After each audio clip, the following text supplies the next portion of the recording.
Okay जी, let's start. बेटा जी ज़रा देखें, स्क्रीन विजिबल है जी?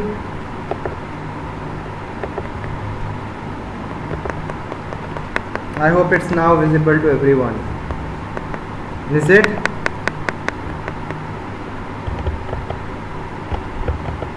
अच्छा जी बेटा, पहले तो हम स्टार्ट करेंगे, will start off with very first thing that will be question from factorisation.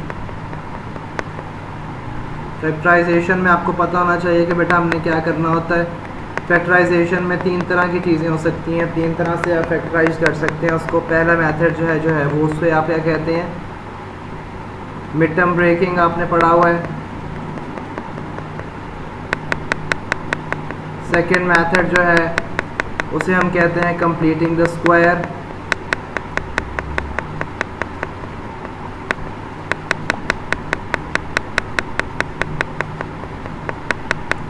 और जो थर्ड मेथड है वो सॉल्व करने के लिए है, just like completing the square. और वो थर्ड है क्या है?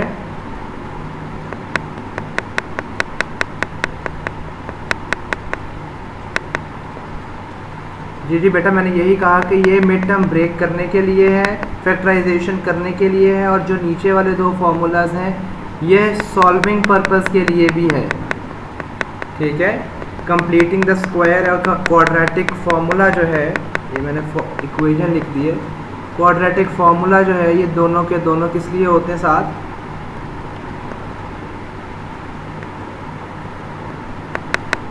For solving an equation. लेकिन हम स्टार्ट कर रहे हैं with factorisation. Let's start with the question 1 and that is 3p² minus 12। सबसे पहली चीज़ बेटा जो आपने फैक्टराइजेशन में याद रखनी है वो क्या होती है कि आप किसी चीज़ का कॉमन निकाल सकते हैं। ठीक है, सबसे पहली चीज़ फैक्टराइजेशन, जब भी क्वेश्चन आए फैक्टराइजेशन का, सबसे पहली चीज़ जो आपके माइंड में आनी चाहिए वो क्या होनी है कि आप कोई चीज़ जो है वो कॉमन निकाल सकें यहाँ से। ठीक है, तो कॉमन अगर आप यहाँ से देखें तो you can take 3 as common, तो it will become 3 bracket p² minus 4। The second thing, अभी भी आप गौर करें तो this bracket can be changed into something. इसके लिए आपको आइडेंटिटीज़ जो हैं वो याद होनी चाहिए। Let's recall the identities first so that आपको चीज़ें जो है वो थोड़ा सा फटाफट जल्दी हो जाए। Recall identities. आइडेंटिटीज़ में सबसे पहली आइडेंटिटी है बेटा, अगर आपके पास दो टर्म्स हैं और वो दोनों ऐड होकर उनका स्क्वायर हो रहा है तो आप पहले का स्क्वायर प्लस 2 टाइम्स पहली टाइम्स सेकेंड प्लस सेकेंड जो भी चीज़ है उसका square. This is the first identity. Second identity is अगर दो चीज़ें सब्ट्रैक्ट हो रही हैं और फिर उनका स्क्वायर ले रहे हैं आप, तो what are you going to do? There is a little difference between the first and the second. ज़्यादा डिफरेंस नहीं है दोनों में। तो a का square minus 2 times first times b the second one plus b का स्क्वायर। यहाँ पर आपने ये याद रखना है बेटा, ये जो a है it is denoting the first term, the first over here, and b is representing the second term over here. इसी तरह हमारे पास एक थर्ड आइडेंटिटी है जिसमें आप अगर दो टर्म्स हैं, एक दफ़ा वो टर्म ऐड हो रही है और एक दफ़ा वो टर्म सब्ट्रैक्ट हो रही है, तो it is equal to the square of the first minus the square of the second. Let's move back on to this thing, this question. अगर आप गौर से देखें तो बेटा इस क्वेश्चन पे आप आइडेंटिटी अप्लाई कर सकते हैं। कौन सी आइडेंटिटी? Identity number 3। तो बेटा इसको आइडेंटिटी नंबर 3 कैसे बना सकते हैं? By writing it into p² minus 2 का स्क्वायर, क्योंकि 4 जो है वो भी 2 का स्क्वायर ही होता है। अगर आप गौर से देखें तो ये थर्ड आइडेंटिटी में ऐसे ही है, a का स्क्वायर माइनस b का स्क्वायर। तो आप इसको लेफ़्ट साइड की फॉर्म में लिख सकते हैं, p+2 इंटू p-2। ठीक है जी, let's move. This is what the maximum factorization that was possible for this specific question. Question number 2 पे चलते हैं बेटा। It's 9a minus 12a²। अब हमारे पास इसमें से भी सबसे पहले आपने हमेशा क्या देखना होता है फैक्टराइजेशन में? आपने कॉमन निकालना देखना है। अब इनमें देखें अगर if you could find anything that is common, yes they both come in the table of 3 और दोनों में ए भी कॉमन है, तो ये 3 माइनस 4 ए आ जाएगा जी। But nothing more can be done for this because यहाँ पर कोई आइडेंटिटी बन नहीं सकती यहाँ से आगे फर्दर। ठीक है जी, कुछ भी आप इस पर फर्दर फैक्टराइज इसको और इजी तरीके से नहीं लिख सकते। फैक्टराइजेशन का मतलब है कि आप इजी तरीके से लिखें। Question 3 4y² - 1। अब इसमें आपने क्या करना है बेटा, ट्राई टू फिग, यहाँ पे कॉमन आपको लग रहा है कि कॉमन निकल सकता है, यहाँ पे कॉमन नहीं निकल सकता, तो फिर आप क्या करेंगे, yes we are going to apply very well done बेटा, we are going to go for the identity. कौन सी आइडेंटिटी यहाँ पे अप्लाई हो सकती है, the third identity can be applied है, जो कि क्या थी, a² - b²। तो हम इसको पहले बनाएंगे उस तरह से, and it can be made like 2y² - 1² सो ये देखें अगर बिल्कुल आइडेंटिटी जैसी बन गई है, a² - b² = a + b × a - b। अब आपने क्या करना है, इसको बिल्कुल 2 दफ़ा लिख लेना है जी, 2y + 1 × 2y - 1। आपकी factorisation is all done by now. Question 4 करते हैं बेटा, 12p + 16p²। अच्छा जी, इसमें आप पहले तो कॉमन देखें, is there anything that is common, yes they both come in the table of 4 और p भी कॉमन है दोनों में, तो ये 4p आप कॉमन बाहर निकाल लेंगे। What else are you going to write inside,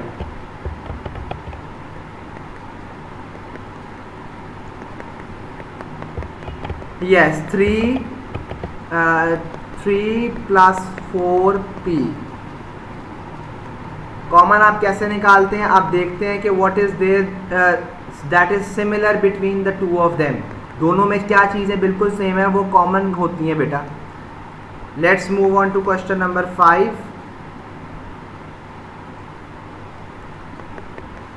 question number 5 is 1 - 9x²। अब 1 - 9x² में भी if you could recall the identity, तो यहाँ पर भी आइडेंटिटी नंबर 3 अप्लाई हो सकती है, और वो कैसे होगी बेटा, 1² - 3x²। ठीक है जी, आइडेंटिटी नंबर 3 भी मैं दोबारा लिख देता हूँ, a² - b² = a + b × a - b। ठीक है, अब यहाँ पे एक दफ़ा आप इसको ऐड करके लिख लें, 1 + 3x, और एक दफ़ा इसको सब्ट्रैक्ट करके लिख लें, 1 - 3x। This is the maximum factorisation that is possible for this question. Any question so far बेटा?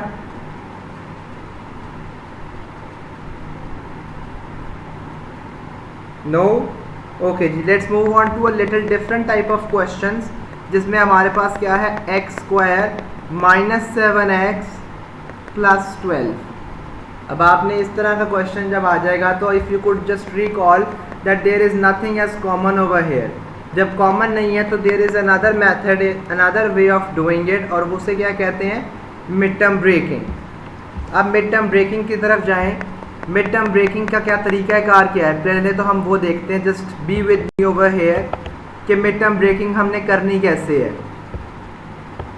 इधर देखें बेटा, मिड टर्म ब्रेकिंग के लिए आपने जो x² के साथ कॉफिशेंट है और जो आपके साथ आखिरी नंबर है एंड पे, आपने इन दोनों को करना है मल्टीप्लाई।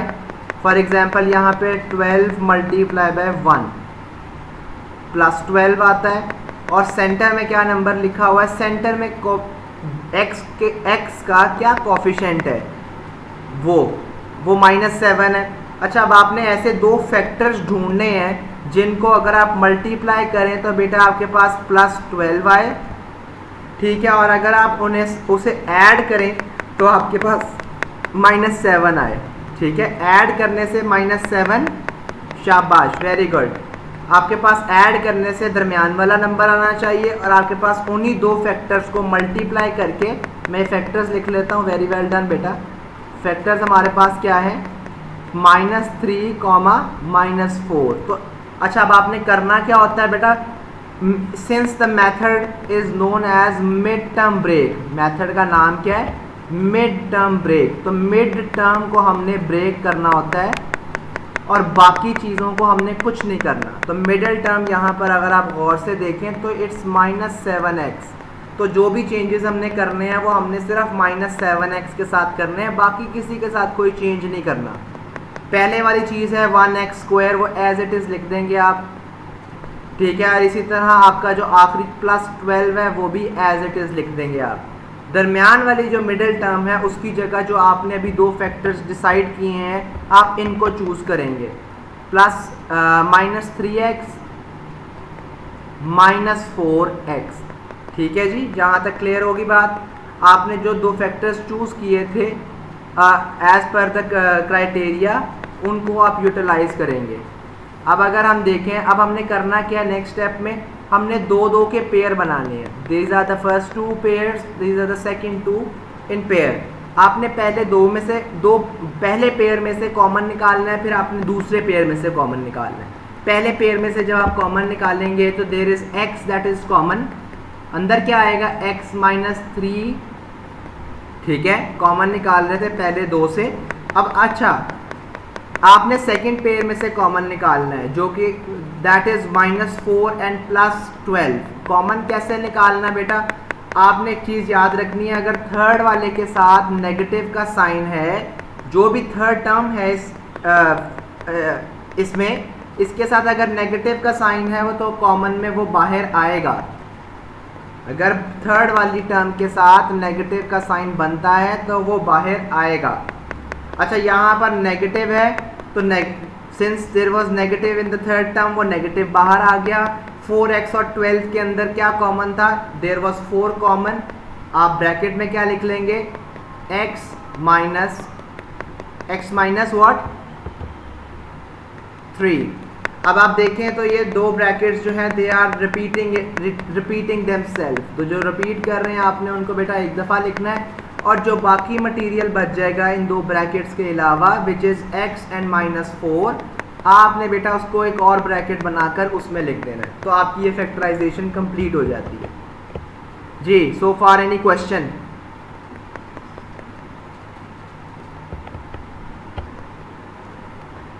ओके जी, next move on to question number 7 then. जी बेटा, बिल्कुल सिमिलर टाइप का क्वेश्चन करेंगे, y² + 7y -8। अब इसमें भी हमने मिड टर्म ब्रेकिंग करनी है। अब मिड टर्म ब्रेकिंग करने के लिए आपको मैंने बताया था आपने क्या करना है जी बेटा, मिड टर्म ब्रेकिंग करने के लिए आपने क्या करना है, शाबाश। मिड टर्म ब्रेक करने के लिए मिडिल टर्म को ब्रेक करना है, लेकिन उसके लिए बेटा हमें फैक्टर्स रिक्वायर्ड होते हैं। आपको फैक्टर्स डिसाइड करने के लिए आपने क्या किन के फैक्टर्स निकालने, पहले तो ये बताएं। You first of all multiply the first and the last coefficient. First term के साथ कोफिशिएंट 1 है और लास्ट के साथ -8 है, तो -1 कोफिशिएंट है ये -8 ऐसा, और दूसरा जो कोफिशिएंट है वो सेंटर वाली टर्म का कोफिशिएंट होता है दैट इज़ +7। अब आपने ऐसे दो फैक्टर्स चूज़ करने हैं, डिसाइड करने हैं, सोचने हैं, जिनको आप मल्टीप्लाई करें तो आपके पास -8 आए और आपके पास ऐड करने से उसको +7 आए। यस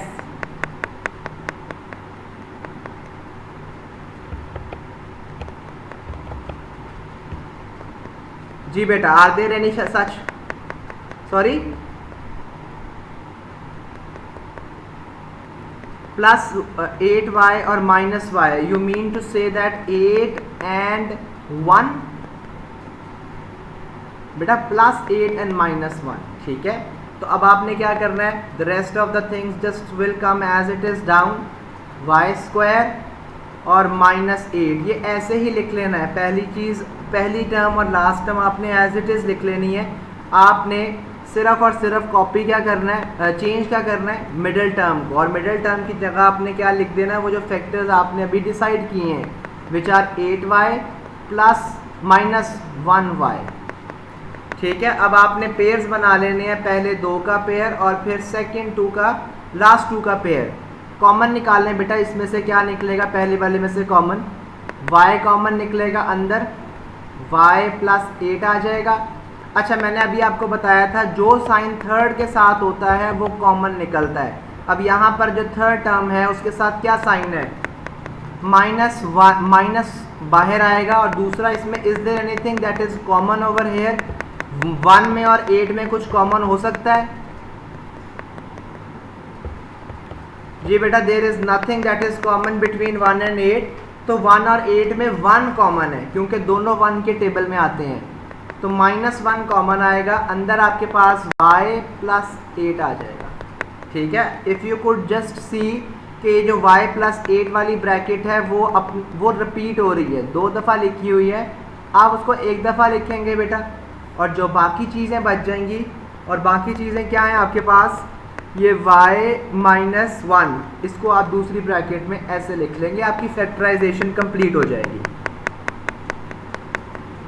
क्लियर है बेटा? Let's move on to, this was question number 7। Let's move on to question number 8 and it is x² minus 5x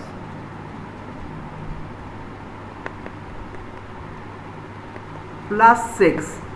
अच्छा जी, अब इसको भी हमने मिड टर्म ब्रेकिंग से ही करना है बेटा। सबसे पहले तो आप मुझे बताएं कि कौन से 2 नंबर्स हैं जिनके हमने फैक्टर्स ढूंढने हैं। पहले हम वो डिसाइड कर लेते हैं कि हमने किन 2 नंबर्स, नहीं बेटा प्लस 6, 1 यहाँ पर 1 है और ये एंड पे प्लस 6 है, तो 6 multiply by 1 which is plus 6, और दूसरा नंबर है which is the middle number that is -5। अच्छा, आप आगे चले गए हैं, ठीक ठीक। अच्छा बेटा, now what are the factors for this. आप इन्हें 2 ऐसे फैक्टर्स ढूंढने हैं जिन्हें मल्टीप्लाई करें तो +6 आए, और जिन्हें प्लस करें तो आपके पास -5 आए। तो -3 एंड -2, -3 और -2 को अगर आप मल्टीप्लाई करें तो बेटा आपके पास +6 आता है, और अगर आप -3 और -5 को ऐड करें तो आपके पास -5 आता है। अब आपने क्या करना है, पहली और लास्ट टर्म को तो आपने छेड़ना भी नहीं है, तो वो एज इट इज़ लिख देनी है x² और +6। Only what you need to make changes is the middle term, और मिडल टर्म की जगह आपने क्या लिख देना है, -3x -2x। क्लियर होगी बात? अब आपने 2 के पेयर बना लेने होते हैं, 2 पेयर बना लेते होते हैं, first 2 and the last 2। First 2 के जब आप पेयर बनाएंगे तो उसमें x कॉमन है, x कॉमन निकाल लिया, और जो साइन थर्ड के साथ होता है वो आपने कॉमन निकाल लेना है। यहाँ पर थर्ड के साथ माइनस है तो माइनस कॉमन आ गया। अच्छा, उसके अलावा what is common between 2x and 6, दोनों 2 के टेबल में आते हैं बेटा। ठीक है, तो ब्रैकेट में आप क्या लिख देंगे, x -3। ठीक है, अब देखें अगर आप गौर से तो ये दोनों एक ब्रैकेट जो है वो रिपीट हो रहा है, तो उसे 1 दफ़ा लिखेंगे, बाकी जो चीज़ें बचती हैं वो दूसरे ब्रैकेट में, ये जो मैं रेड से लिख रहा हूँ ये दूसरे ब्रैकेट में आ जाएगा। ठीक है जी,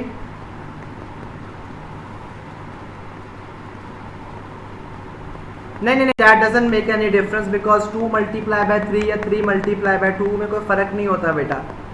ठीक है, अच्छा जी, let's move on to question number 9। 9 is x² -7x +12। अब ये हमने करना है।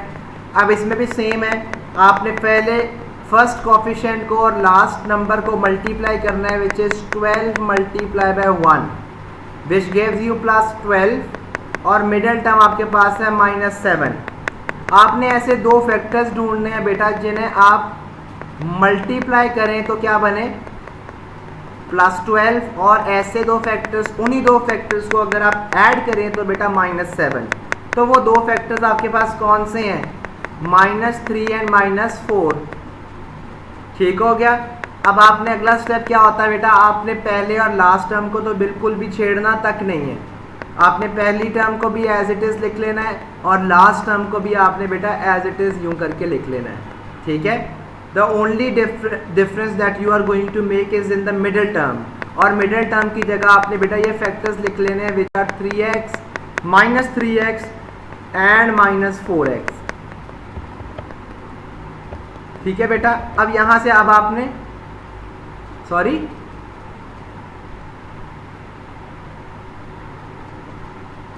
हम ये सेम क्वेश्चन कर चुके हैं। Yes exactly. अच्छा चलें, एनीवेज अब तो ऑलमोस्ट हो भी गया है। x कॉमन है यहाँ पर, x -3 -4 इंटू x -3, तो हमारे पास क्या आ जाएगा, x -3 इंटू x -4। फैक्टराइजेशन यहाँ कंप्लीट हो जाएगी। जी बेटा,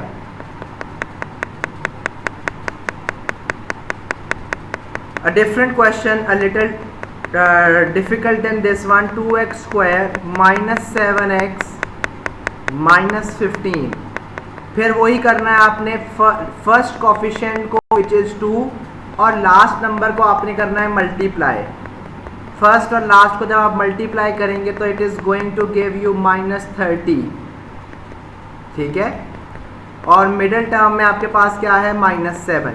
तो बेटा अब आपने ऐसे दो फैक्टर्स चूज़ करने हैं जिनको आप मल्टीप्लाई करें तो बेटा आपके पास -30 आए, और अगर आप उन्हें ऐड करें उन्हीं दो फैक्टर्स को तो -7 आए। Yes, what are the two factors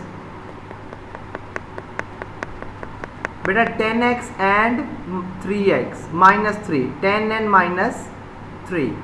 तो आपने पहली टर्म को तो बिल्कुल भी नहीं छेड़ना और लास्ट टर्म को भी नहीं छेड़ना, तो 2x स्क्वायर और एंड वाला जो -15 है वो ऐसे ही लिख देना आपने मिडिल टर्म को ब्रेक करना है, तो दरमियान वाले की जगह आप क्या लिखेंगे, +10x -3x। Is it clear so फार?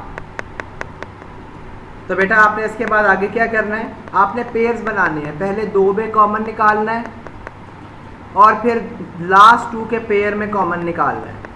पहले 2 में कॉमन क्या है, 2x कॉमन है, आप ब्रैकेट में क्या लिखेंगे, x + 5, और लास्ट पेयर में क्या कॉमन है, -3 कॉमन है। बेटा आपको बताया था मैंने कि जो भी साइन है थर्ड टर्म के साथ वो आप कॉमन निकाल लेंगे, तो अंदर क्या आएगा, x + 5। अब जो चीज़ रिपीट हो रही है उसको एक दफ़ा ब्रैकेट में लिखेंगे x + 5, और जो बाकी टर्म्स बच जाएंगी आप उसको एक अलग ब्रैकेट में कर लेंगे। तो this is the factorisation of this question.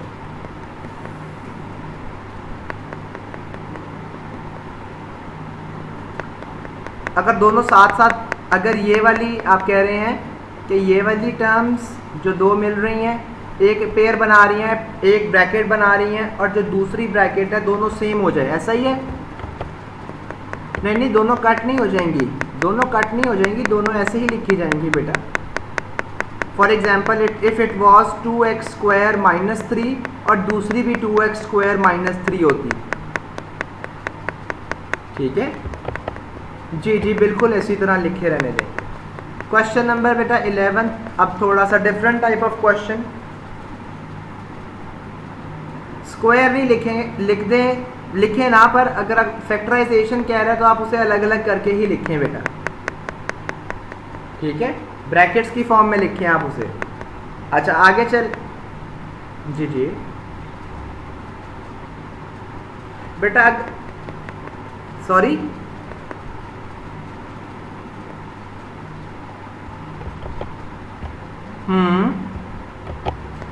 Exactly, you are very right, exactly very right, बिल्कुल ठीक है बेटा। हम इसको चेंज कर लेते हैं, तो इट इज़ +10 एंड -10 एंड +3, ऐसा ही है, -10 हो जाएगा यहाँ पे +3, तो उसी के अकॉर्डिंगली अब आप देखें तो आपकी सारी सिचुएशन चेंज हो जाएगी। यहाँ पर भी आप ये जो टर्म्स आप कर रहे थे तो these are also going to change now. तो ये बन जाएगा बेटा आपके पास 2x कॉमन है तो x -5 यहाँ पर हो जाएगा बेटा, और +3 कॉमन निकलेगा सेकंड वाले में से, तो x -5, तो x -5 in the first bracket and 2x + 3 in the second bracket. Is it clear so far? Let's move on to question number 11. Are there any queries? अच्छा जी, नेक्स्ट पे चलते हैं बेटा. अगर आपके पास क्वेश्चन में 4 टर्म्स हो which are 4ax² minus 3b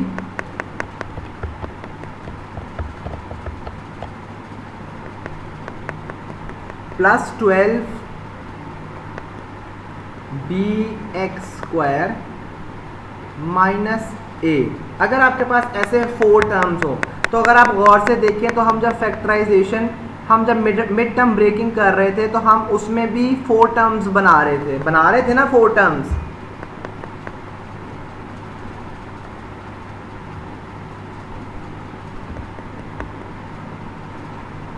हाँ, तो हम 4 टर्म्स बनाकर उसे क्या करते थे, हम उसमें कॉमन लेते थे. अब वो चीज़ हमने इससे ऊपर वाला स्टेप ऑलरेडी हमारे पास एक्चुअली में हुआ होता है, हमने इससे नीचे से स्टार्ट करना है. अब नीचे से स्टार्ट करने का मतलब क्या है, आप पहले 2 में कॉमन लें, दो के पेयर बना लें बेटा, ठीक है. और अगर इसमें कोई अरेंजमेंट करने की ज़रूरत है तो इसमें अरेंजमेंट भी करें. अगर आपको नज़र आता है कि पहले 2 टर्म्स में कोई कॉमन नहीं है और इसी तरह लास्ट जो पेयर है उसमें भी कॉमन नहीं है, तो आप इसकी कोई अरेंजमेंट कर लें, which is like 4ax² minus a, ठीक है, प्लस 12bx².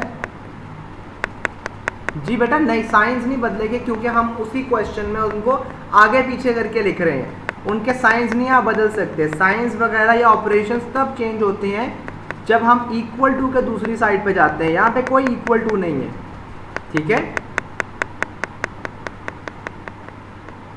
जी बेटा. Is it clear? अच्छा, अब अगर आप गौर से देखें तो पहले दोनों में क्या कॉमन है बेटा, a कॉमन है, तो आप ब्रैकेट में क्या लिख देंगे, 4x² माइनस 1. अब अगर नेक्स्ट 2 में देखें तो इनमें क्या कॉमन है बेटा, इनमें plus 3 common, plus 3b common है बेटा.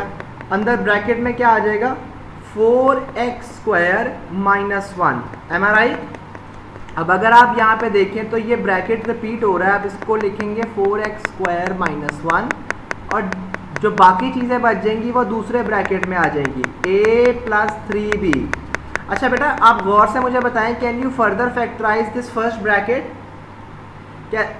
शाबाश, बिल्कुल, जिस तरह हमने पहले शुरू वाले क्वेश्चंस में किया था, आइडेंटिटी की तरह बन जाएगा ये क्वेश्चन. तो आपने इसको फर्दर फैक्टराइज कर लेना है by applying an identity on it, which will make it 2x plus 1 into 2x minus 1 into a plus 3b. ठीक है बेटा, इज इट क्लियर?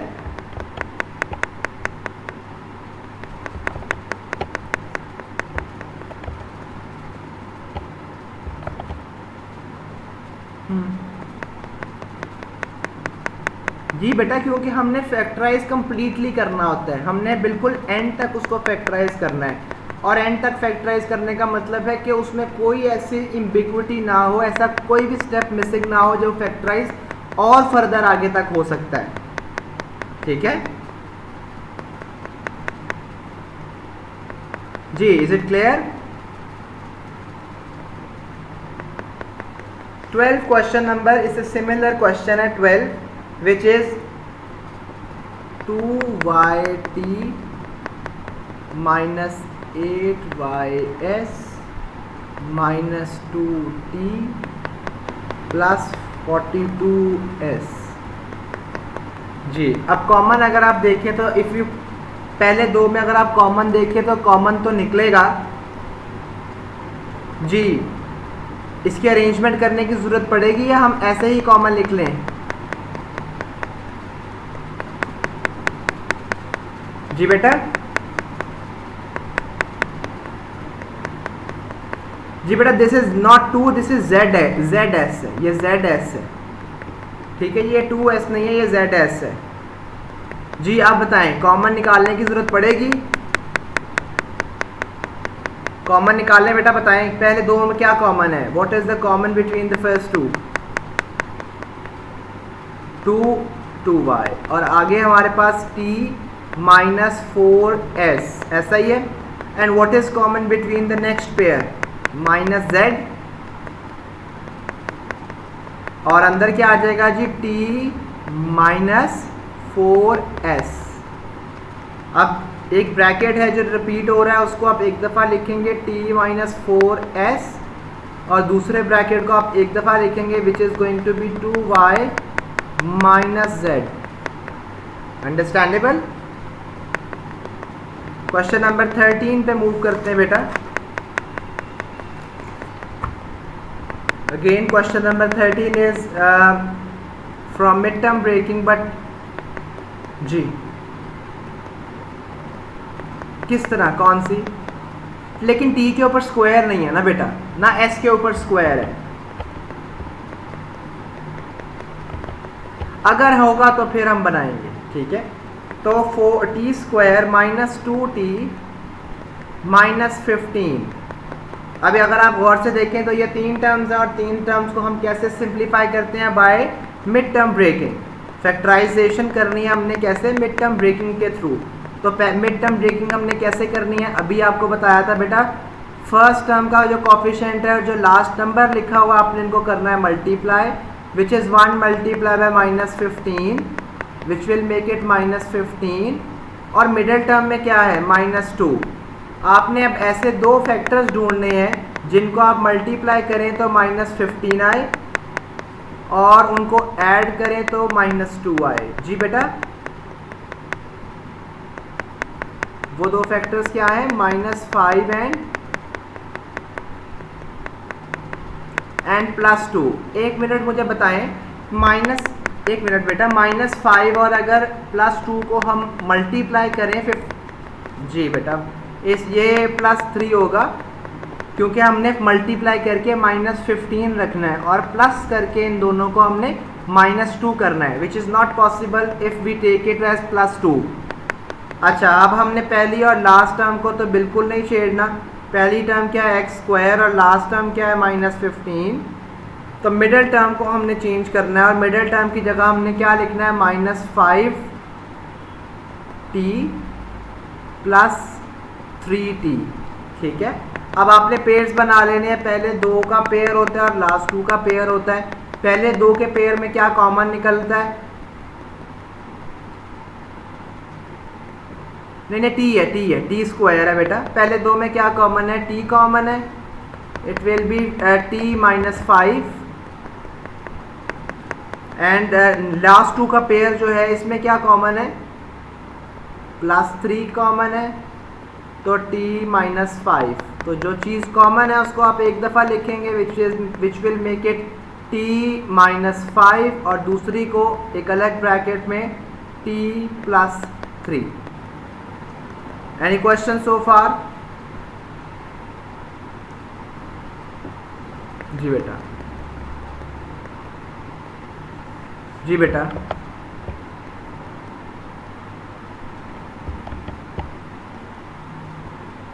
नहीं बेटा, आपने बस इन्हें एज इट इज़ लिख देना है। लास्ट स्टेप पे आपने जो t प्लस 3 है वो एक ब्रैकेट में कर देना है, जो दूसरी वाली ब्रैकेट जो सेम थी आप उनको एक दफ़ा लिख देंगे।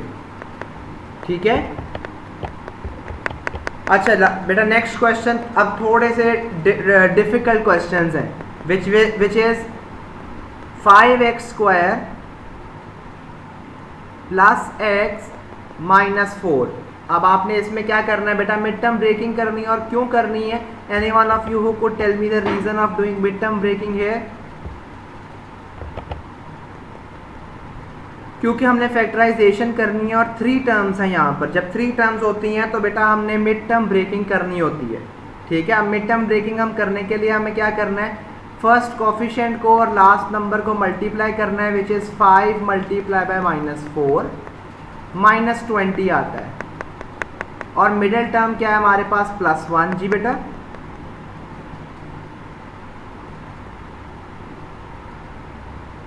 वेरिएबल नहीं है बेटा, वो 1x है, इट इज़ 1x बेटा। ठीक है,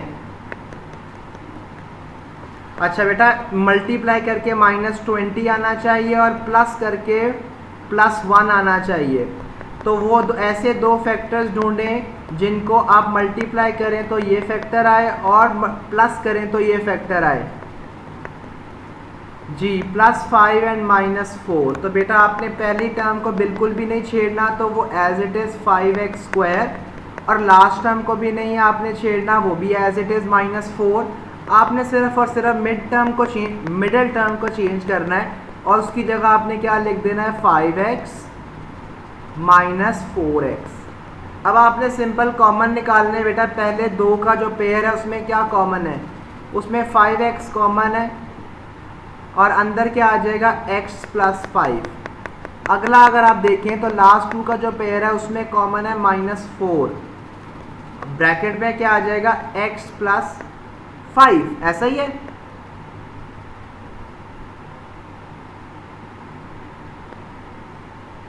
जी बेटा x + 5 आएगा। तो बेटा यहां पर फिर x + 5 क्यों है, यहां पर भी तो 1 आना है ना, ठीक है जी। तो जो ब्रैकेट अब रिपीट हो रहा है हम उसको एक दफ़ा लिखेंगे x + 1, और जो ब्रैकेट जो बाकी चीज़ें रिमेनिंग है हम उसको एक अलग ब्रैकेट में कर लेंगे, 5x - 4। जी यहां तक क्लियर है।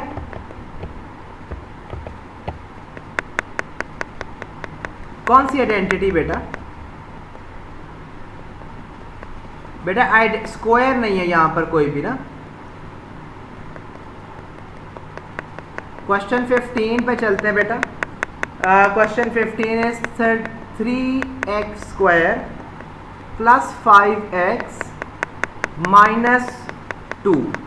अब आपने अगेन क्या करना है बेटा, मिड टर्म ब्रेकिंग करनी है या नहीं करनी,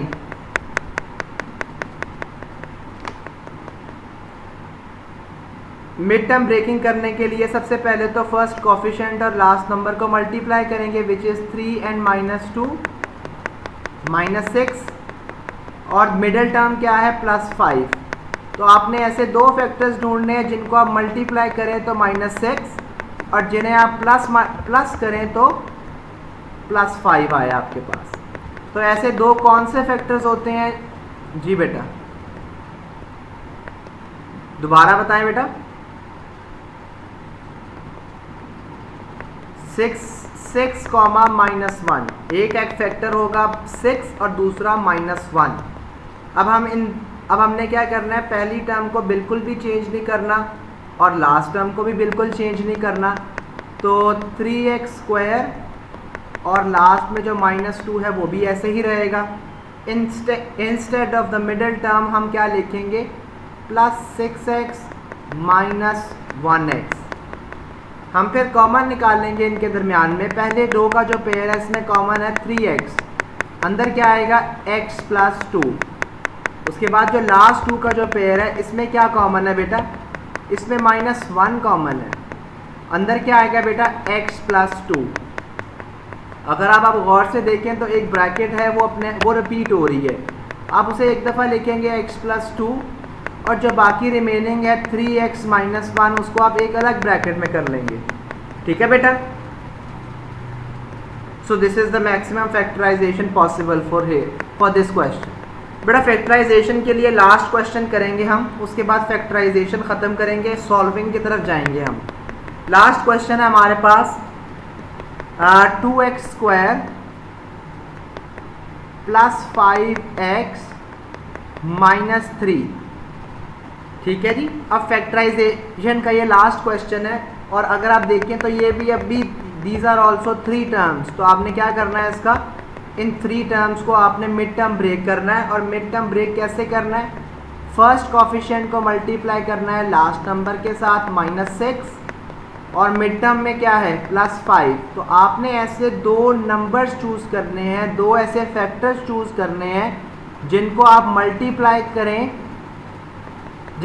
मल्टीप्लाई करें तो -6 आए, और जिनको आप ऐड करें तो +5 आए। दोबारा बताएं बेटा, 6 एंड -1 अगेन, ठीक है। अब आपने पहली टर्म को भी सिंप्लीफाई नहीं करना, कुछ नहीं करना, और इसी तरह लास्ट को भी कुछ नहीं करना। बस आपने मिडिल टर्म की जगह पे आपने क्या, ये फैक्टर्स को लिख देना है विच आर +6x - 1x, ठीक है। अब आपने क्या करना है, पहले दो का जो पेयर है इसमें से कॉमन निकालना है, और वो क्या कॉमन है, 2x कॉमन है। शाबाश बेटा, 2x अंदर क्या आएगा, x प्लस 3। अच्छा, उसके बाद अब अगर आप लास्ट टू को देखें तो इनमें क्या कॉमन है, there is nothing common but 1। शाबाश, और मैंने आपको बताया था कि जो भी थर्ड टर्म के साथ साइन होता है वो कॉमन आता है, और यहाँ पे थर्ड टर्म के साथ माइनस है तो वो बाहर -1 आ जाएगा। अंदर क्या आएगा, x प्लस 3। जो ब्रैकेट रिपीट हो रही है आप उसको एक दफ़ा लिखेंगे विच इज़ x प्लस 3, और जो रिपीट नहीं हो रही आप उसको एक दफ़ा लिखेंगे विच इज़ 2x माइनस 1। ठीक है बेटा, so far I hope factorisation is a lot clearer to you now. Let's move on to the next thing जो हमने करनी है, दैट इज जी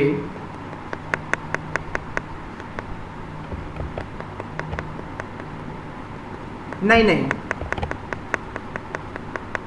जी बेटा, अब सॉल्विंग की तरफ चलते हैं। सॉल्विंग की तरफ बेटा, पहला सॉल्व का मतलब आपने याद रखना है, जब भी क्वाड्रेटिक इक्वेशन आपको सॉल्व करने को कहेगा तो आपकी equation should always be equal to 0। हम क्वाड्रेटिक इक्वेशंस पढ़ रहे हैं ना, तो quadratic equation always should be equal to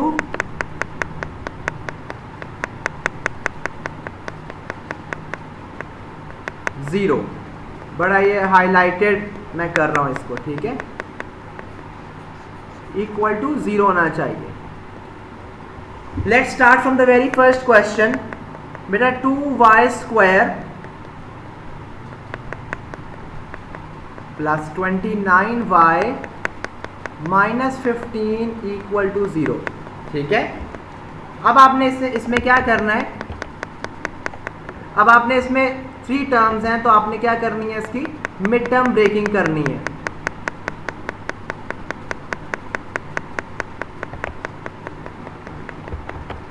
आपने इनकी मिड टर्म ब्रेकिंग करनी है बेटा। मिड टर्म ब्रेकिंग करने के लिए वही तरीका है आपका, क्या तरीका है, 2 मल्टीप्लाई बाय -15 -30, और सेंटर वाली टर्म क्या है आपकी, +29। तो बेटा आपने ऐसे दो फैक्टर्स चूज करने हैं जिनको मल्टीप्लाई करें तो आपके पास -30 आए, और जिनको आप ऐड करें तो आपके पास +29 आए।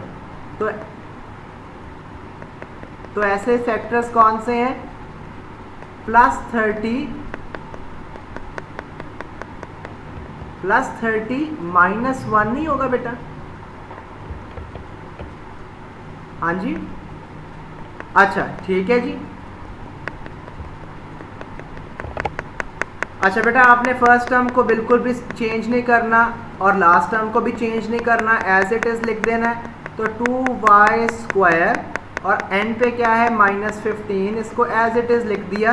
Instead of the middle term आपने क्या लिखना है, -30 +20 -30 एंड -1 -30y प्लस 1y, और n पे ये इक्वल टू 0 भी है। आपने फर्स्ट 2 के पेयर में से कॉमन जी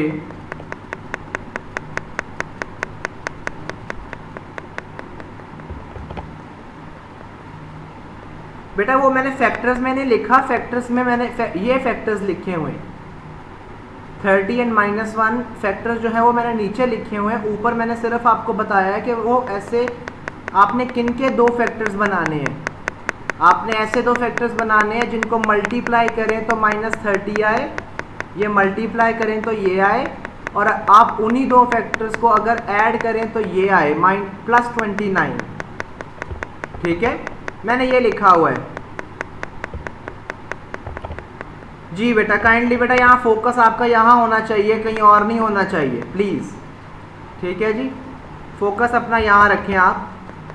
अब यहाँ पर देखें कॉमन क्या निकलता है, पहले 2 में 2y कॉमन निकलता है, ब्रैकेट में क्या आ जाएगा बेटा, y माइनस 15, और सेकेंड 2 का जो पेयर है उसमें 1 कॉमन है और +1 कॉमन है। ब्रैकेट में क्या आ जाएगा, y माइनस 15 इक्वल टू 0।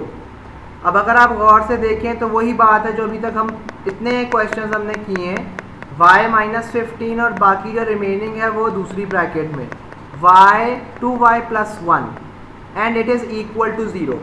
अच्छा बेटा, अब इस क्वेश्चन यहाँ तक तो हम अभी तक करते ही आए हैं, बस इक्वल टू 0 नहीं होता था।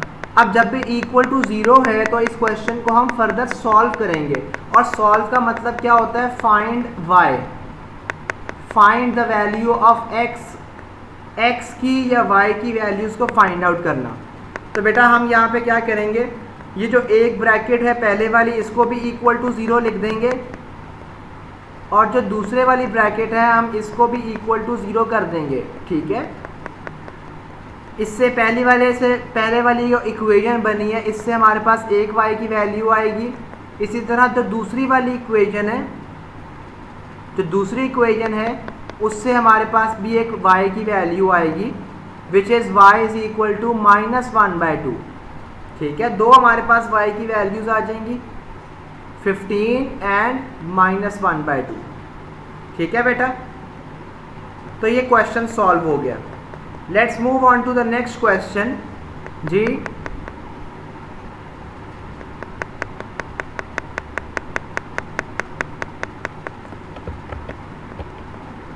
जी बेटा दोबारा बताएं। रेयान, आप पूरे क्वेश्चन में पहले सो रहे थे? है रेयान? अगर वो इस तरह की कोई चीज़ चल रही थी तो आप पहले कहाँ थे बेटा? पिछली दफ़ा भी आपने यही किया है।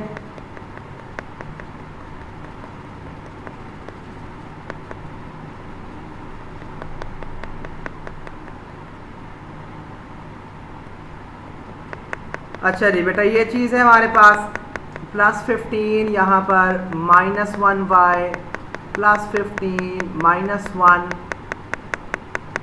+15 -1, एक y की वैल्यू -15 आ जाएगी और एक y की वैल्यू +1/2 आ जाएगी।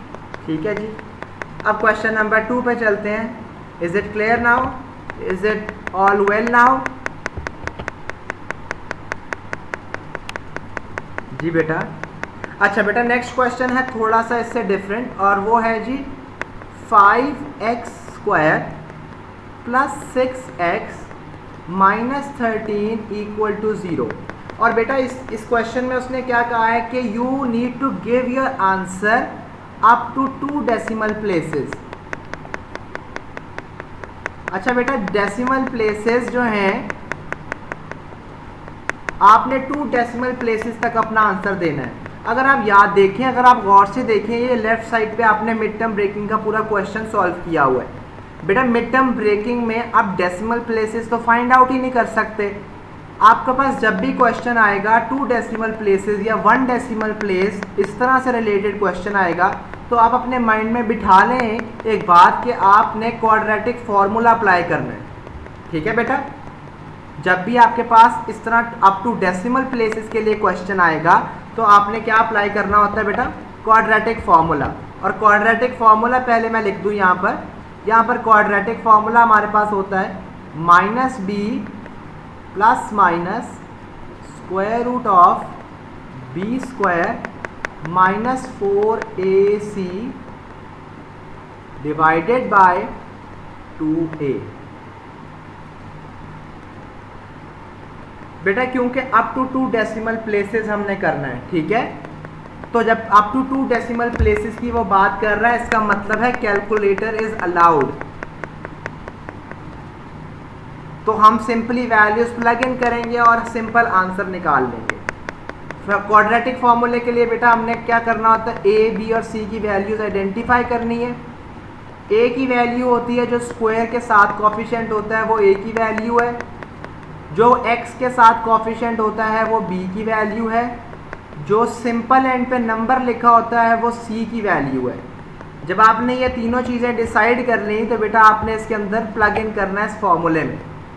मेरे साथ बड़े ध्यान से देखनी है बात, माइनस ये फॉर्मूले का माइनस है और ब्रैकेट में आपने लिखना है b की वैल्यू। b की वैल्यू क्या है 6, फिर प्लस और माइनस, फिर स्क्वायर रूट फिर ब्रैकेट में लिखना है आपने 6 बी का स्क्वायर, बी की वैल्यू है 6 और उसका स्क्वायर लेना है, माइनस 4 टाइम्स ए की वैल्यू है 5 और सी की वैल्यू है -13, और इसके बाद डिनोमिनेटर में आपने लिखना है 2 टाइम्स 5, जो भी आपके पास ए की वैल्यू है उसको 2 टाइम्स करना है आपने, ठीक है जी। अब आपके पास यहाँ से हमने इसको फर्दर सिंप्लीफाई करना है। सबसे पहले आपने सॉल्व करना होता है स्क्वायर रूट को बेटा, ठीक है। 36 यहाँ पर आ जाएगा आपके पास।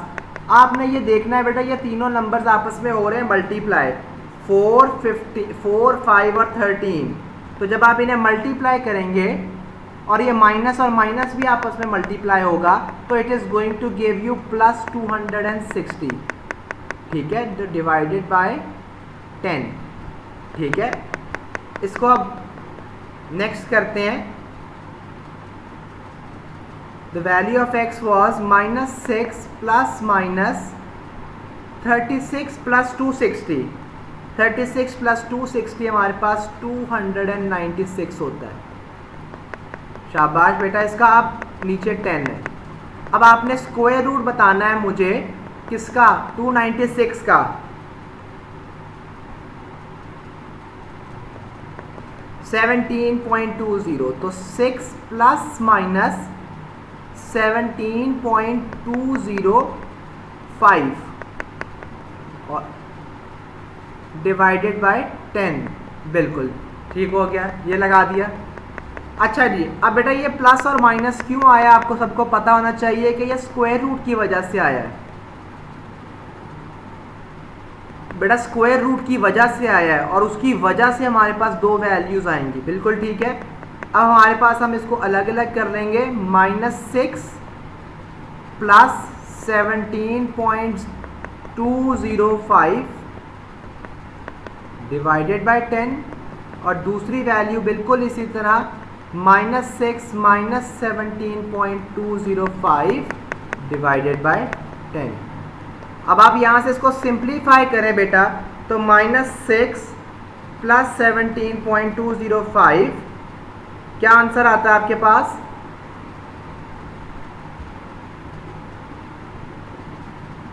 उसको 10 से डिवाइड भी कर दें तो 1.12 आपके पास आंसर आता है। और इसी तरह इसको भी सॉल्व करके मुझे बताएं please.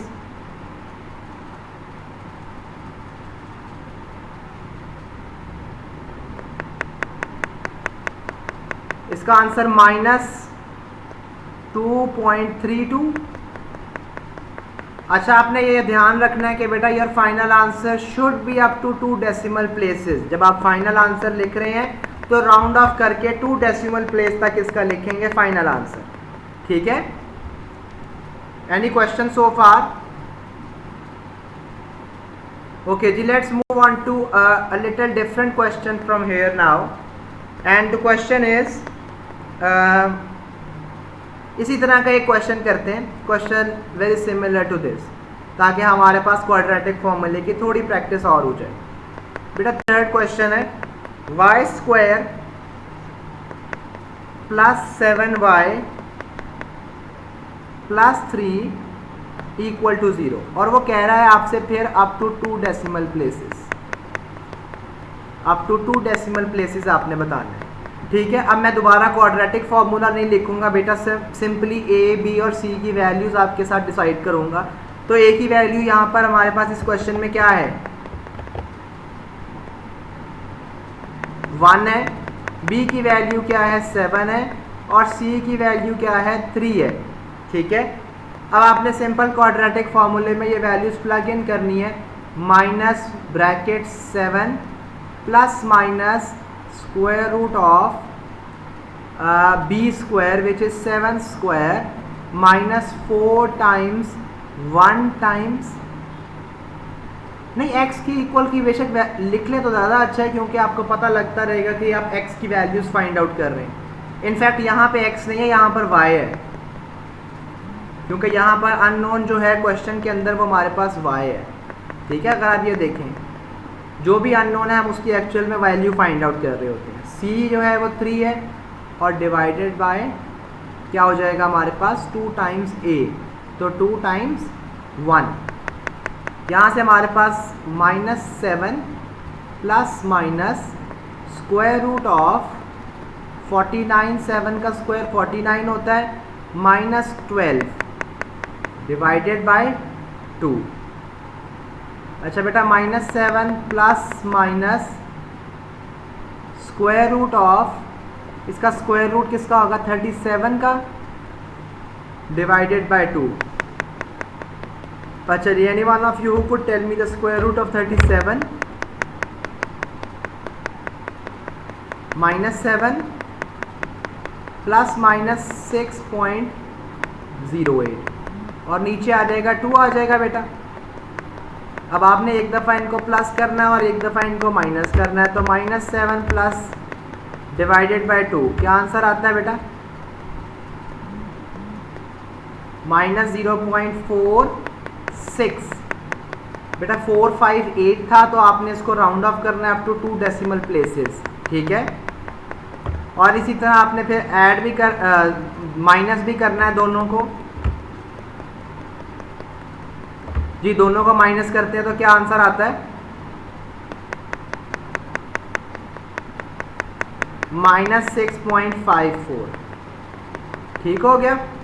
Is there any question? Okay जी, let's move on to a little different question. This was question number 3. Question number 4, and that is x plus 2 into x minus 3 is equal to 14. ठीक है. अब आपने देखें, अगर आप गौर से देखें तो बेटा ये क्वेश्चन आपका इक्वल टू 0 नहीं है. तो पहले तो बेटा जान आपने इसको इक्वल टू 0 बनाना है. और इक्वल टू 0 कैसे बनाना है? पहले आप इन ब्रैकेट्स को करेंगे एक्सपैंड. एक्सपेंशन कैसे होती है? पहले वाले x को पहले दोनों से मल्टीप्लाई करवाएंगे आप. पहले वाले x को पहले x से, फिर x को 3 से. तो it is going to give you x square minus 3x. फिर ये जो प्लस 2 है इसको भी दोनों से मल्टीप्लाई करवाएंगे, which is going to give you plus 2x minus 6 और इक्वल टू 14. मैंने आपको शुरू में बताया था that your question should be equal to 0. और इक्वल टू 0 होने का मतलब क्या है? आपके पास एंड वाली चीज़ में 0 होना चाहिए. ये लेफ्ट राइट पे इक्वल टू के है, इसको आप लेफ्ट पे ले आएंगे तो राइट साइड पे कुछ नहीं बचेगा, मतलब इक्वल टू 0 हो जाएगी बात. आप क्या करेंगे? X square minus 3x plus 2x. इसको सिंप्लीफाई कर लें आप बेशक. यहाँ से माइनस x लिख लें, माइनस 6 माइनस 14. ठीक है, वहाँ पे प्लस 14 था, यहाँ के बेटा माइनस 14. तो एक्स स्क्वायर माइनस एक्स, इन दोनों को हम क्या करेंगे? ऐड करेंगे. तो क्या बनेगा बेटा? शाबाश, -20 बन जाएगा. अच्छा बेटा, अब आपने क्वेश्चन में मेंशन नहीं है आपने अप टू 2 डेसिमल प्लेसेस करना है या नहीं करना. ठीक है, तो हमेशा ट्राई करें. आप ट्राई करें कि आपका कोई आसान मेथड लग जाए, कोई मिड टर्म ब्रेकिंग लग जाए आपकी. यहाँ पर मिड टर्म ब्रेकिंग के लिए मल्टीप्लाई करके -20 आना चाहिए बेटा, और प्लस करके आपके पास -1 आना चाहिए. कोई ऐसे दो फैक्टर्स हो सकते हैं जिनको मल्टीप्लाई करें तो -20 आए, और उन्हीं दो फैक्टर्स को अगर हम माइनस करें तो -1 आए. हैं कोई ऐसे दो फैक्टर्स बेटा? -5 और +4 नहीं हो सकते फैक्टर्स दो. ठीक है बेटा, तो हम पहले टर्म को हम भी एज इट इज़ लिख देंगे और लास्ट वाले 20 को भी एज इट इज़ लिख लेंगे. सिर्फ मिडिल टर्म को हम चेंज करेंगे और उसकी जगह हम क्या लिखेंगे? -5x plus 4x. अब आप पेयर कॉमन निकालेंगे बेटा. पहले दो में से क्या कॉमन है?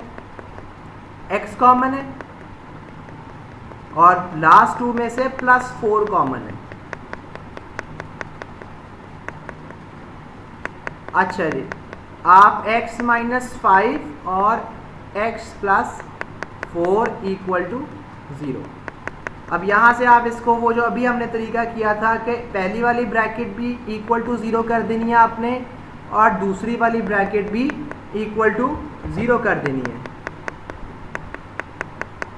ठीक है, तो आपके पास दो x की वैल्यूज आ जाएंगी which will be +5 and -4। I hope things are clear so far. बड़ा डिफरेंट टाइप ऑफ क्वेश्चन आप पे करने लगे हैं अब। बेटा बड़े ध्यान से सुनना ये वाला क्वेश्चन आपने। क्वेश्चन नंबर 5 है और ये बड़ा डिफरेंट क्वेश्चन है। अगर ऐसा क्वेश्चन हमने पहले भी किया हुआ है। अगर आप देखें, if it is x - 5 whole square is equal to 81। बेटा इस क्वेश्चन में एक्सपेंशन करने की कोई ज़रूरत नहीं है, ठीक है। इस तरह के क्वेश्चन में जब आपको इस तरह का कोई क्वेश्चन आता है तो बेटा उसमें एक्सपेंशन करने की बिल्कुल भी कोई ज़रूरत नहीं है। आपने सिंपल जब एक साइड पे पूरा स्क्वायर बना हुआ है, जब एक साइड पे पूरा स्क्वायर बना हुआ है तो बेटा there is no need of expanding it and solving it like the method we did earlier. आप दोनों तरफ स्क्वायर रूट ले लेंगे बेटा, taking square root on both sides, ठीक है। दोनों साइड्स पे जब हम स्क्वायर रूट लेंगे तो it is going to become x - 5 equal to, जब भी आप स्क्वायर रूट लेते हैं दो आंसर आते हैं, एक पॉजिटिव और वही सेम आंसर मैंने आपको पहले भी बताया था, वही सेम आंसर नेगेटिव में आता है, ठीक है। आपने स्क्वायर रूट किसका लिया था? 81 का। तो 81 का स्क्वायर रूट लेने की वजह से एक आंसर +9 है और एक आंसर -9 है। क्लियर है बेटा? अब यहां से हम दो x की वैल्यूज निकाल लेंगे, 9 + 5 और दूसरी -9 + 5। यहां से एक x की वैल्यू आ जाएगी 14 और दूसरी x की वैल्यू आ जाएगी आपके पास -4। जी, is it clear? Any question so far?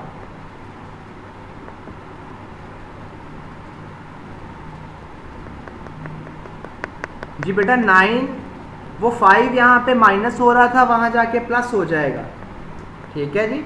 Any question?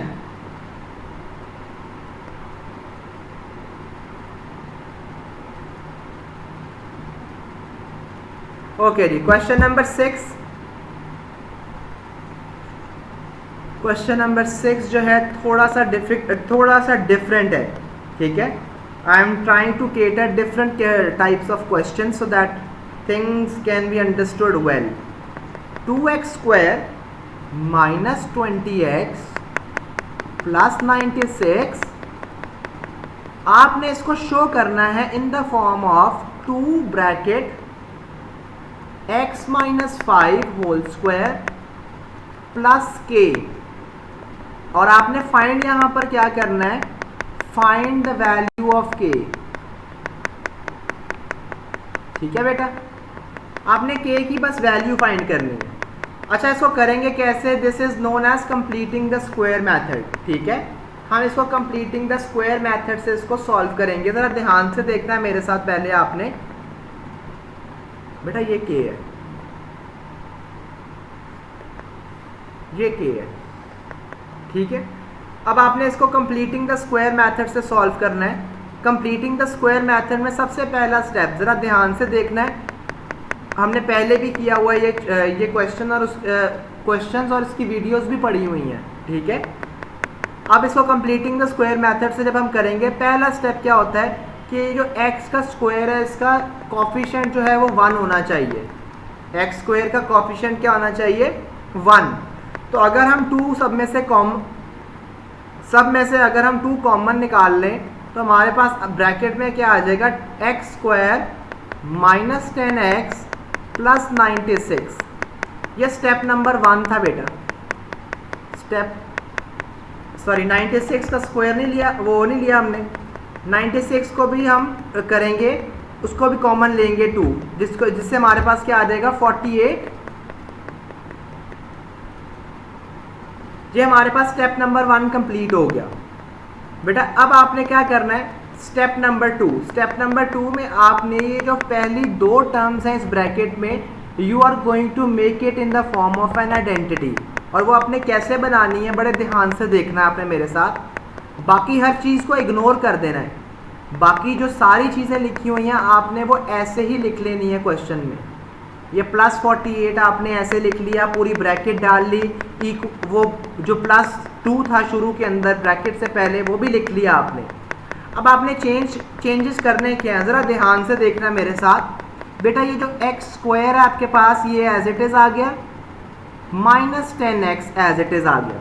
अब ये जो x के साथ जो भी कॉफिशेंट है, x के साथ जो भी कॉफिशेंट है आपने इसको करना है हाफ।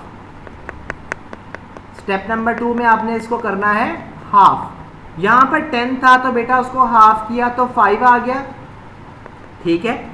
अब इस जो भी इसका हाफ आता है आपने उसको एक दफ़ा यहाँ पर पहले ऐड करना है उसका स्क्वायर, और आपने फिर उसी चीज़ को माइनस भी कर देना है, ठीक है। आपने जो हाफ लिया है उसका स्क्वायर ऐड करना है और फिर वही चीज़ माइनस भी आपने कर देनी है, क्योंकि बैलेंस करना है ना चीज़ को। आपने कोई अपनी तरफ से अमेंडमेंट या अपनी तरफ से कुछ एक्स्ट्रा नहीं डालना, आपने बस जो चीज़ आपने ऐड की वही आपने सब्ट्रैक्ट कर दी। अब यहाँ पर मेरे साथ बड़े ध्यान से देखना है बेटा, बड़ी इंपॉर्टेंट बात बता रहा हूँ। आपके पास ये जो पहली 3 टर्म्स हैं इस ब्रैकेट में, they are making an identity. ये पहली 3 टर्म्स जो हैं ब्रैकेट में ये आइडेंटिटी बना रही हैं। कौन सी आइडेंटिटी? x - 5 होल स्क्वायर की आइडेंटिटी बन रही है इनसे, ठीक है बेटा। आपने ये इनको ब्रैकेट इनको आइडेंटिटी बना लेना है। अच्छा, उसके बाद अगर आप देखें तो ये -25 का स्क्वायर जो है ये तो अलग निकल गया। आप इसको सिंप्लीफाई करेंगे अब तो -25 का स्क्वायर जो है वो 25 हो जाता है और ये +48 आ जाता है, और ये ब्रैकेट जो शुरू में इतना ओपन हुआ था ये क्लोज हो जाएगा। अच्छा, इसके बाद आपने सिंप्लीफाई करना है ये -25 और 48 को, तो आपके पास इनको सिंप्लीफाई, बाकी चीज़ें आपने बेटा एज इट इज़ लिख लेनी है। x - 5 होल स्क्वायर, इनको जब आप सिंप्लीफाई करेंगे तो +23 आता है आपके पास। अच्छा, अगर आप गौर से देखें तो ये जो k है, अगर ऊपर क्वेश्चन की तरफ वापस आए तो ऊपर क्वेश्चन में ये जो k है इसके साथ 2 नहीं है, ऐसा ही है। तो बेटा ये असल में क्या कर रहा है, ये एक्सपैंड कर रहा है, ये 2 को इससे भी मल्टीप्लाई कर रहा है और इससे भी मल्टीप्लाई कर रहा है। जब वो पहले से मल्टीप्लाई करता है तो वो क्या लिखेगा, 2 ब्रैकेट x - 5 होल स्क्वायर, और जब वो सेकेंड वाले से मल्टीप्लाई करता है तो वो क्या बनता है बेटा, 46, ऐसा ही है बेटा। अगर आप बिल्कुल कंपेयर करें वो जो क्वेश्चन में लिखी हुई थी चीज़, 2 bracket x - 5 whole square plus k, आपकी ये लेफ्ट साइड है और ये जो राइट साइड है इसमें ये दोनों बिल्कुल सेम नहीं हो गई, एक जैसी बन नहीं गई।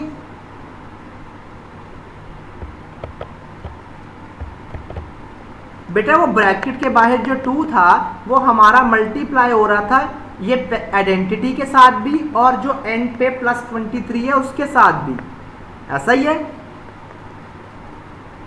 नहीं, 2 खत्म हुआ ना, 23 के साथ तो 2 नहीं है ना।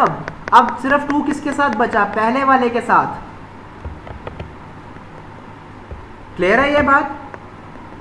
अब यहां से हमारे पास k की वैल्यू आ जाएगी। क्या वैल्यू आएगी k की बेटा, अगर आप यहां से कंपैरिजन कर सके दोनों इक्वेशंस के दरमियान में, शाबाश, तो k की वैल्यू क्या है, 46। अंडरस्टैंडेबल जी बेटा, क्लियर है ये बात। कोई क्वेश्चन है तो बेटा पूछें। इसी से सिमिलर एक और क्वेश्चन करते हैं, क्वेश्चन नंबर 7।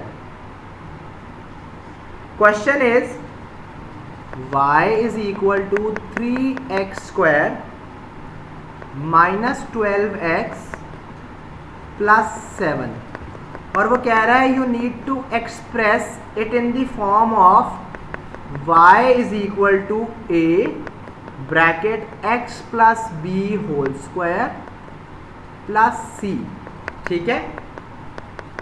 आपने इसको इस तरह एक्सप्रेस करना है, and you need to find the value of a, b and c। आपने a, b और c की वैल्यूज फाइंड आउट करनी है बेटा। अगर आपको जब भी ऐसा सा क्वेश्चन दिखेगा कि आपने ऐसे ऐसे लिखना है उसको, तो आपके माइंड में उसी वक्त क्लिक हो जाना चाहिए कि ये कौन सा मेथड कह रहा है आपसे करने को, कंप्लीटिंग द स्क्वायर। बेटा आपको क्वेश्चन देख के पता लग जाना चाहिए कि यहाँ पर कौन से मेथड की बात हो रही है। जब आपको ऐसे लिखने को कहेगा तो आपको माइंड में आ जाना चाहिए that this is a completing the square method. ठीक है, अब इस पे let's apply the completing the square method. मैंने आपको बताया था पहला स्टेप क्या था बेटा कंप्लीटिंग द स्क्वायर मेथड के लिए, coefficient of x square should be 1। अच्छा जी, उसको कॉमन ले लेंगे हम 3 को। ठीक है, हम 3 को कॉमन ले लेते हैं, तो 3 ये x square minus 4x plus 7/3। ठीक हो गया, 7/3 की समझ आई सबको? अच्छा बेटा, अब सेकंड स्टेप करेंगे और वो हम अप्लाई करेंगे ये जो ब्रैकेट बनी हुई है इसके ऊपर। और वो स्टेप नंबर 2 क्या होता है, इसको हमने क्या बनाना है, आइडेंटिटी बनाना होता है। पहली टर्म्स जो दो हैं ब्रैकेट के अंदर हमने उनको आइडेंटिटी बनाना है। और अगर आप रिकॉल करें ज़रा, और बाकी चीज़ें आपने ऐसे ही लिख देनी है। ये 7/3 जो एंड पे लिखा है, जो शुरू में 3 लिखा है, आपने एज इट इज़ लिख दिया। अब आपने इन दो जो सेंटर वाली टर्म्स हैं, अब आपने इनको आइडेंटिटी बनाना है। आपने लिखना इनको ऐसे ही है पहले, लेकिन फिर ये जो x के साथ कोएफिशिएंट है आपने इसको हाफ करना है। इसको हाफ करके क्या बनेगा बेटा, हाँ इसका हाफ जो है वो 2। वेरी गुड, इसी का जो स्क्वायर है वो हम ऐड भी करेंगे और इसी का जो स्क्वायर है वो हम सब्ट्रैक्ट भी करेंगे।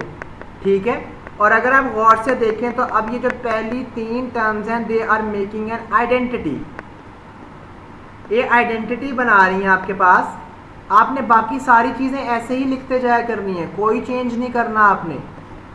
आपने इन तीनों की जगह पे आइडेंटिटी लिख देनी है। और वो कौन सी आइडेंटिटी, x-2 आइडेंटिटी है ये।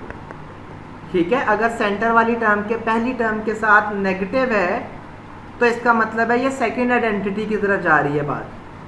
फिर बाकी एज इट इज़ लिख देना है 4 का स्क्वायर, सॉरी 4 प्लस 7/3। अब आपने सिर्फ सिंप्लीफिकेशन करनी है बेटा और कुछ भी नहीं करना। और सिंप्लीफाई किसे करना है, इनको सिंप्लीफाई करने के लिए मुझे बताएं बेटा आप क्या करेंगे। आप एलसीएम लेंगे और शाबाश, डिनोमिनेटर सेम करेंगे। 4 1 है 4 के नीचे, इसको 3 से ऊपर भी 3 से, प्लस 7/3 1 से ऊपर भी 1 से। अच्छा जी, मैं यहाँ कर रहा हूँ बेटा इसको रिमेनिंग। अच्छा जी, इसके बाद आगे क्या करेंगे आप,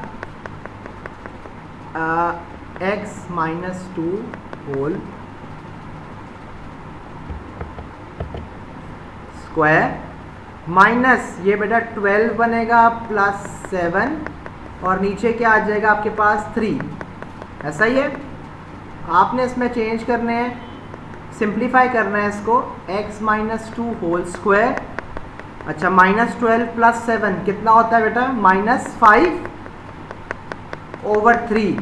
अब अगर आप क्वेश्चन को गौर से देखें तो ये जो a है ये खाली स्क्वायर वाली ब्रैकेट के साथ है, c के साथ नहीं है। तो यहाँ पर भी आप ये जो 3 है इसको खाली ब्रैकेट के साथ रखेंगे, दूसरे के साथ से ख़त्म कर देंगे। तो ये 3 दोनों के साथ मल्टीप्लाई हो जाएगा और क्या बनाएगा, 3 ब्रैकेट x-2 होल स्क्वायर -5। -5 कैसे, सबको समझ आ गया बेटा? नहीं मल्टीप्लाई नहीं करेंगे, उसने मल्टीप्लाई किया है क्वेश्चन में, ज़रा आप गौर से देखें, उसने सिर्फ ब्रैकेट के बाहर लिखा हुआ है बेटा।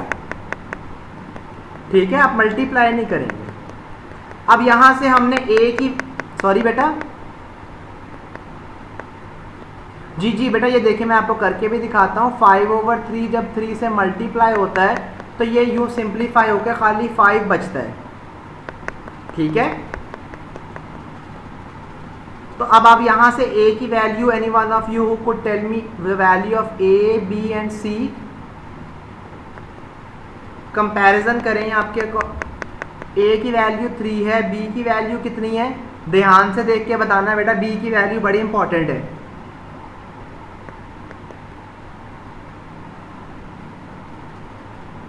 ध्यान से देख के बताना है बेटा, what's the value of b। नहीं बेटा 4 नहीं है, ये देखें b की वैल्यू है जो x के साथ लिखी हुई है। अब यहाँ पर जो x के साथ है वो असल में -2 है, +2 नहीं है, ठीक है। तो कोई बात नहीं, इधर देखें बेटा, x + -2, बात फॉलो किया आपने। जो b की वैल्यू थी वो -2 थी, जिसकी वजह से आपने जब उसे ओपन किया तो वो x - 2 हो गया, लेकिन असल में x + b ही लिखा हुआ है। क्लियर हुई बेटा बात?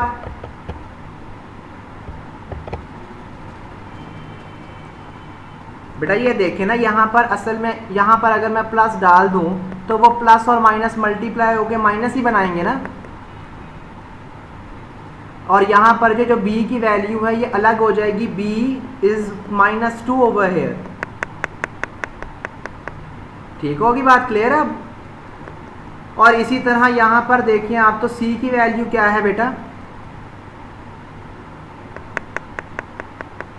शाबाश। एनी क्वेश्चन सो फार बेटा? ओके जी, let's move on to indices, a little of it, जी जी।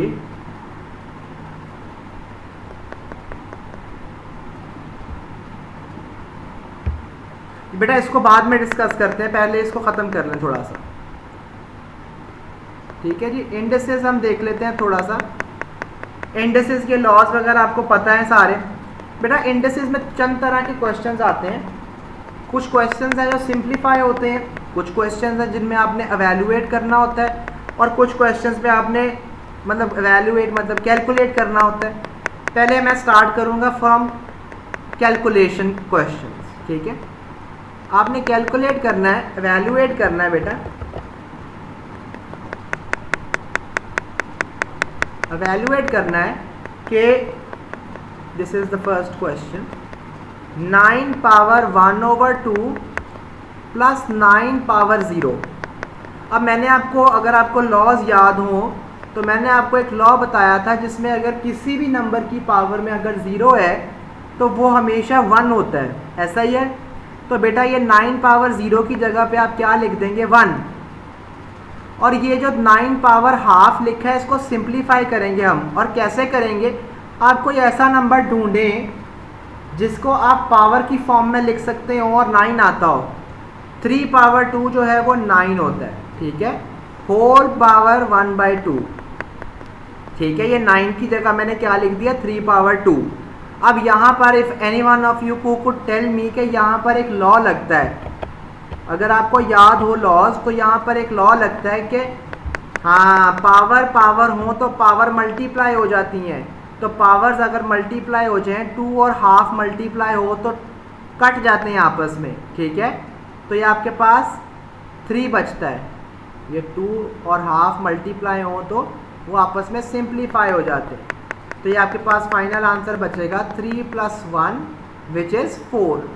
तो अगर आप ऊपर वाले क्वेश्चन को सॉल्व इवेल्युएट करना चाह रहे थे तो वो ऐसे होगा। इससे सिमिलर चंद क्वेश्चंस करते हैं। और for example 5 power 2 plus 5 power 0। बेटा अब आपको पता होना चाहिए कि 5 का जो स्क्वायर है वो 25 होता है और 5 पावर 0 का मतलब 1 होता है, तो इसका आंसर 26 हो जाएगा। ये बात क्लियर हुई आपको जी? थर्ड वाले पे चले तो हमारे पास 9 पावर 1 प्लस 9 पावर 0। अब 9 पावर 1 हमारे पास 9 ही रहता है और 9 पावर 0 जो है ये 1 होता है। तो इनको ऐड और सिंप्लीफाई करेंगे तो 10 हो जाएगा। सॉरी जी बेटा 10 आ जाएगा। इसी तरह का एक और सिमिलर क्वेश्चन करते हैं। 5 पावर 0 माइनस 5 पावर माइनस 1। अच्छा बेटा 5 पावर 0 का मतलब तो अब आपको बहुत अच्छे से पता है कि वो 1 होता है, ठीक है। लेकिन 5 पावर माइनस 1 का मतलब क्या होता है, पहले आप इसको प्लस में चेंज करें, और मैंने आपको बताया था कि जब भी पावर को प्लस में चेंज करना है आप उसको उल्टा कर दें, आप उसको उल्टा कर दें, अपसाइड डाउन कर दें। ये जिसके ऊपर पावर लिखी हुई है अगर आप इसको नीचे ले जाएंगे तो इसकी पावर जो है वो पॉजिटिव हो जाएगी, तो ऊपर 1 रह जाएगा, नीचे जब ये जाएगा तो इसकी पावर जो है नेगेटिव से सिर्फ पॉजिटिव हो जाएगी। सिर्फ और सिर्फ पावर का साइन चेंज होता है और कुछ भी नहीं होता। जी जी बेटा, ये जो -1 लिखा है ये 5 के ऊपर है, this is the power of 5, ठीक है। तो 5 जो है वो नीचे जाएगा तो उसकी पावर चेंज होगी ना, पावर का साइन चेंज होगा, ठीक है। अब अगर आप गौर से देखें तो ये क्वेश्चन है 1 माइनस 1/5, ये सिंपल एक फ्रैक्शन सा क्वेश्चन बन गया है। अब आपने इनको माइनस प्लस करना है, तो 5 × 5 और ये आपके पास क्या बन जाएगा 4/5, ठीक है। एक और क्वेश्चन करते हैं बेटा इसी तरह का, और लास्ट इस तरह का क्वेश्चन करते हैं 4 पावर 0 माइनस 4 पावर -2।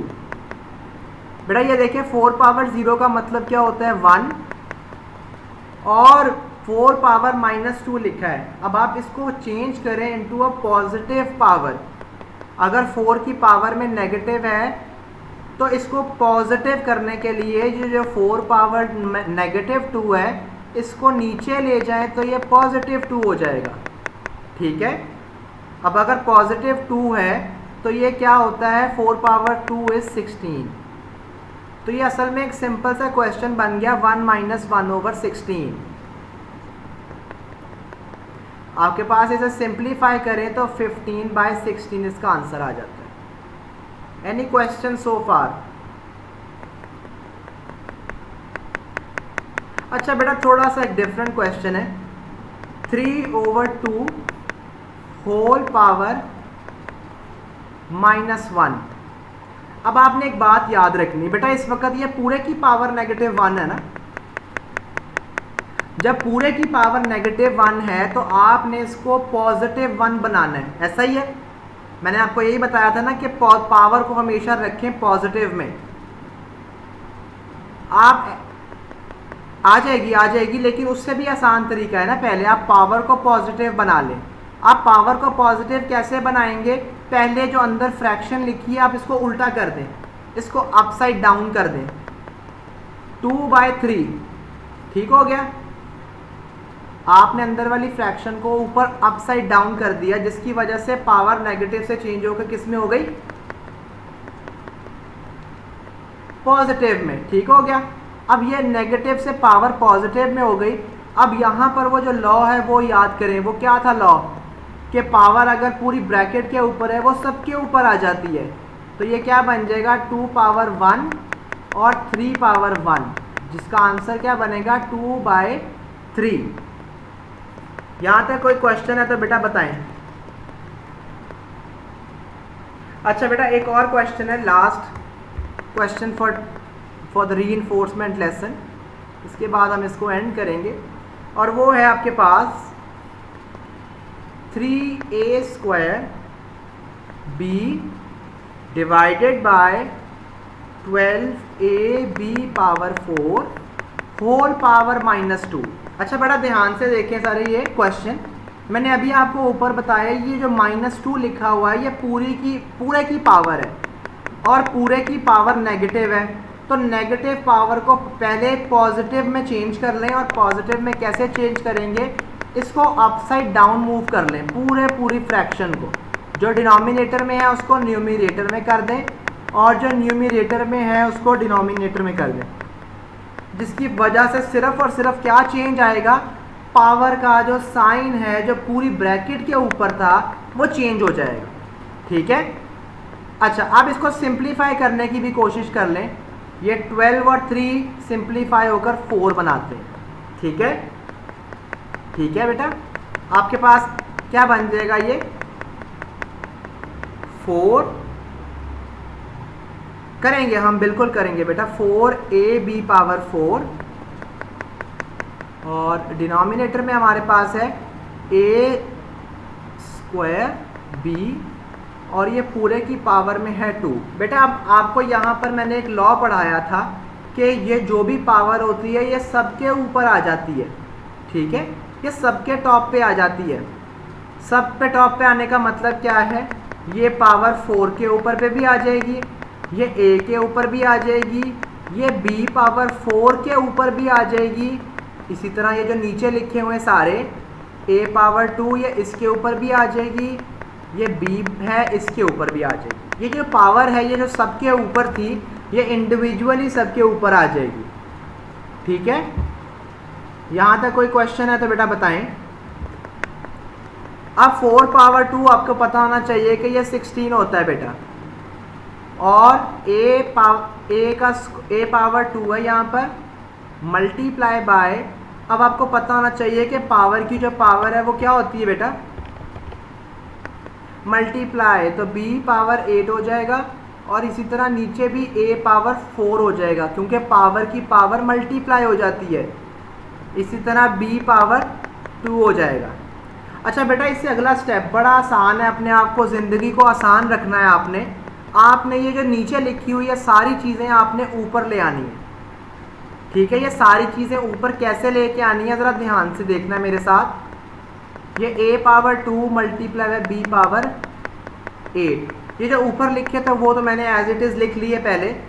ये जो नीचे लिखे थे आपने इनको ऊपर लेके आना है, सिर्फ और सिर्फ इनका साइन पावर का चेंज करना है।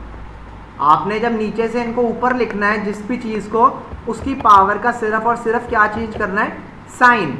अब ये देखिए नीचे a पावर +4 लिखा था, जब इसको ऊपर लेके लिखूंगा तो ये a पावर -4 बन जाएगा, ठीक है। इसी तरह ये b पावर 2 था नीचे, इसको ऊपर लाकर लिखूंगा तो b पावर -2 बन जाएगा। Any question so far? बेटा अब ये देखें, अगर आप कटिंग नहीं करनी ना बेटा, हमने इंडिसेस करने हैं, हमने लॉज अप्लाई करने हैं ना यहाँ पर। अच्छा बेटा 16 एज इट इज़ आ जाएगा क्योंकि ये नंबर है। अगर आप गौर करें तो ये जो a और a है इनकी बेसिस भी सेम है और ये आपस में मल्टीप्लाई भी हो रहे हैं। ये दो बातें पूरी हो रही हैं इनकी, जब बेसिस भी सेम हो और मल्टीप्लाई भी हो रहे हो तो इनकी पावर्स को आप सिंपली ऐड करते हैं। तो ऐड 2 + -4, ठीक है। और अगर आप गौर करें तो ये जो b वाला है इनकी भी बेसिस सेम है और इनकी भी पावर जो है वो ये दो नंबर्स हैं, ये भी मल्टीप्लाई हो रहे हैं, तो इनको भी पावर्स को आप क्या करेंगे, ऐड करेंगे। तो 8 प्लस दूसरी पावर क्या है, -2। क्लियर होगी बात? अब आप क्या लिखेंगे, 16 a पावर -2 और b पावर 6।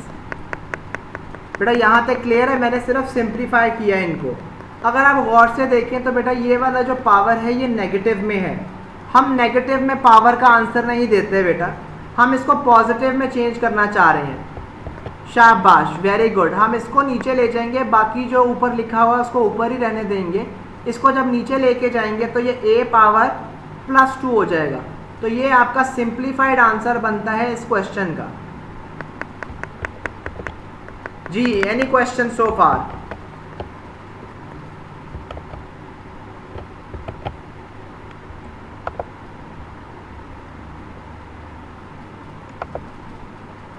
बेटा ऊपर पावर इसकी क्या थी, हम उसको नेगेटिव में लिखना नहीं चाहते तो हम उसकी पावर को पॉजिटिव बनाने के लिए क्या करेंगे, उसको